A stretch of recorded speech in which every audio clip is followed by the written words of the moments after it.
శ్రీ గురుభ్యో నమ. జై శ్రీమన్నారాయణ. జై శ్రీకృష్ణ. ఈరోజు తెలుగు సాహిత్యంలో పద్యము దాని స్థానము. తెలుగు సాహిత్యంలో పద్యము, గద్యము, చెంపు అని 3 భాగాలు ఉన్నప్పటికీ పద్యము అజరామరమైనటువంటి కీర్తిని పొంది రసానుభూతిని కలిగించేటువంటి ఒక దివ్య ఔషధంగా ఉంటుంది.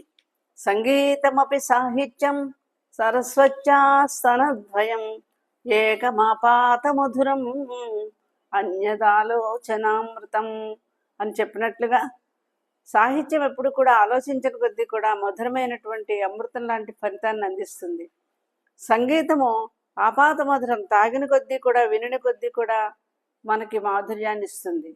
అయితే సంగీతంలో ఉండేటువంటి శృతి లయలకు మూలము సాహిత్యంలో ఉండేటువంటి పద్యంలో ఉండేటువంటి శృతిలయాత్మకమైనటువంటి శబ్దాలంకారాలు కానీ, అర్థాలంకారాలు కానీ, లేక కవి ఉపయోగించేటువంటి సమాసములు, పదములు, వీటి యొక్క మాధుర్యం వలన, వీటి వలన ఈ శృతిలయలు అనేవి పద్యానికి చేకూరుతూ ఉన్నాయి.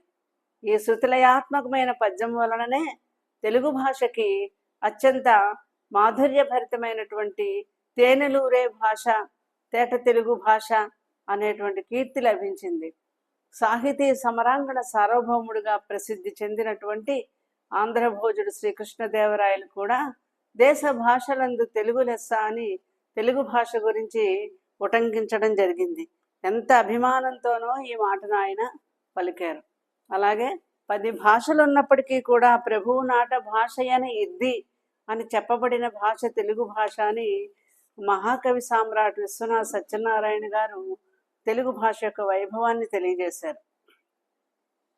సకల భాషలకు జనని అయినటువంటి సంస్కృత భాష కంటే కూడా తెలుగు భాషలో తేనెలూరేటువంటి మాధుర్యము, నడకలో భావానుగుణమైనటువంటి నిర్దిష్టత నెరపగల సౌందర్యం తెలుగు పద్యానికి సొత్తు. అందుకే 1000 ఏళ్ళు గడిచినప్పటికీ కూడా తెలుగు పద్యం రసస్ఫూర్తిని అందిస్తూనే ఉంది పాఠకులకు. దీనికి కారణం ఏంటంటే తెలుగు పద్యంలో ఉండే యతిప్రాసల వలన పద్యానికి అంత సౌందర్యం రావడం జరిగింది.